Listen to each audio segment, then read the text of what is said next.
Okay, welcome back. I just wanted to look at a combined simple parallel series parallel circuit and just see how that sort of thing is tackled. It's a bit more involved, and this is a fairly straightforward one, so we'll take a look at it. Okay, so first let's see, we've got our 12 volts here. We've got a resistor is 1.2 ohms, and then it is in series with these two guys, which are in parallel to each other. Okay, so these guys are in parallel, and it's in series with this guy. That's why it's a combined series parallel circuit. So what we can do is sort of take these two and combine together the resistance and make it look like a series. So basically what we've got here is these two are going to combine together to form this one resistor right here. Okay, so this one stays the same, so we'll put that at 1.2 ohms. And then we have to figure out what this is going to be. Okay, I set the numbers up fairly easily here, but we're going to have to use that, get her in focus here, we're going to have to use that 1 over R T equals 1 over R1 plus 1 over R2. And we'll just call this R1 and this R2 for now. So let's do the math on this. 1 over RT is equal to 1 over 1, that's easy enough, plus 1 over 4. Okay. All right, now this is pretty simple stuff going on here, but let's just go through the procedure as far as though they were more complicated. We still know how to do it. So common denominator, we'd have 4 over 4 plus 1 over 4, and 1 over RT is equal to 5 over 4. Now this is where students will often make a mistake. They'll say, well, I know 5 over 4 is just 1 1/4, so that reduces down to 1 1/4. Okay, but we still have to do the inverse of this guy. So now's a great time to do the inverse, because we can just flip this side and we flip that side. So we go 1 over we go RT over 1. So we've flipped these two, is equal to, flip these two here, 4 over 5. Okay, so then this just turns into RT is equal to 4 divided by 5, which is our 0.8 ohms.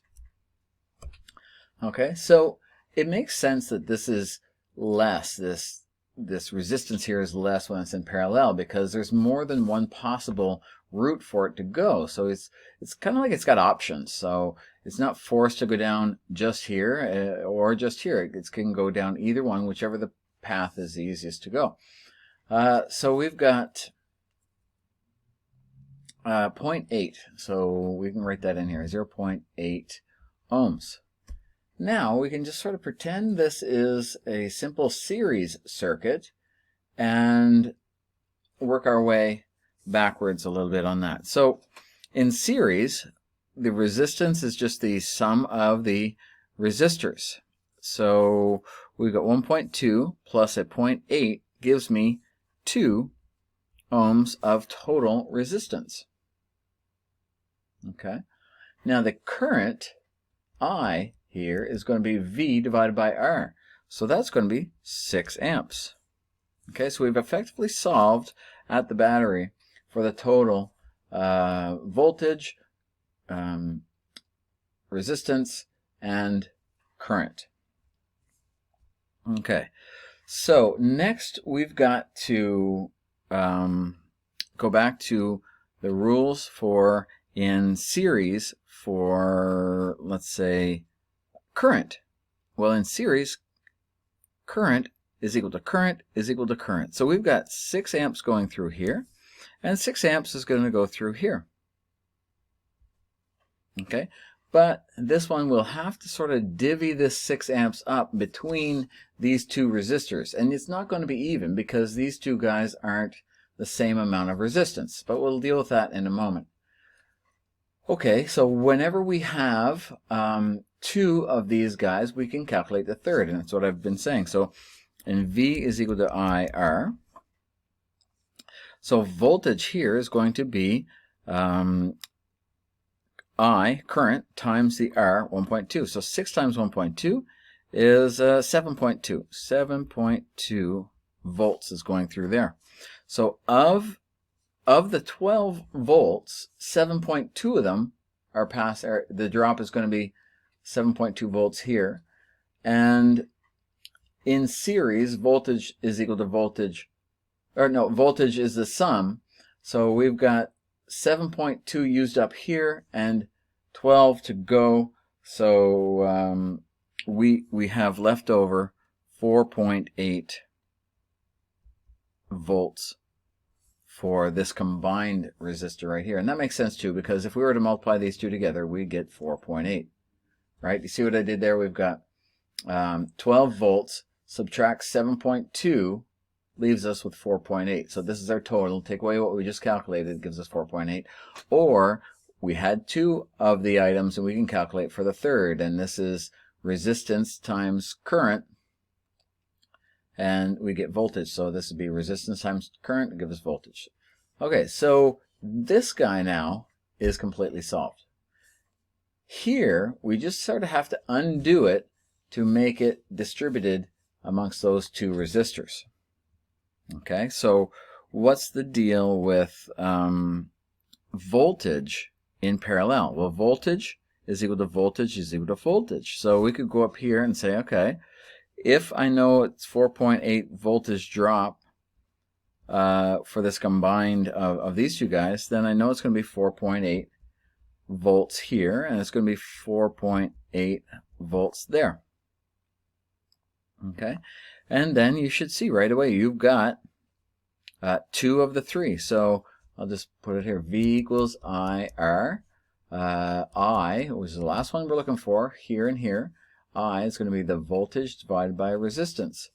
So voltage 4.8 divided by resistance 4, that's going to give me a 1.2. 1.2 ohms. Sorry, amps. Sorry, amps. 1.2 amps. And we have in parallel, the total current is going to be the current at the sum of the current at each of these. So we know the total is going to be 6 amps, and 1.2 of them is going to be here, right? So we've got another 4.8 amps going to be going through this resistor. Now, that's straightforward as well, because we've got voltage 4.8 divided by resistance, which is 1. So 4.8 divided by 1, that gives us 4.8. Okay, but you can also see here that the sum of the two of these guys has got to be 6, right? And we calculated 1.2 of them going to pass through here, and 4.8 passing through here. Now that makes sense because this is a higher resistance than over here. So the higher resistance is going to slow down the current. A lower resistance is going to allow more current to go through. Okay? All right, so this circuit is now solved. I'm just going to transfer these numbers up to here so they're all on one diagram. So we've got 7.2 volts and 6 amps. And then for over here, I've got 2 ohms and 6 amps. Okay, so we've got our 1, 2, 3. Each resistor, and this is getting a little bit messy, which is why we would strongly encourage you to create a table to display your values that you solved. Okay, let me know if you have any questions.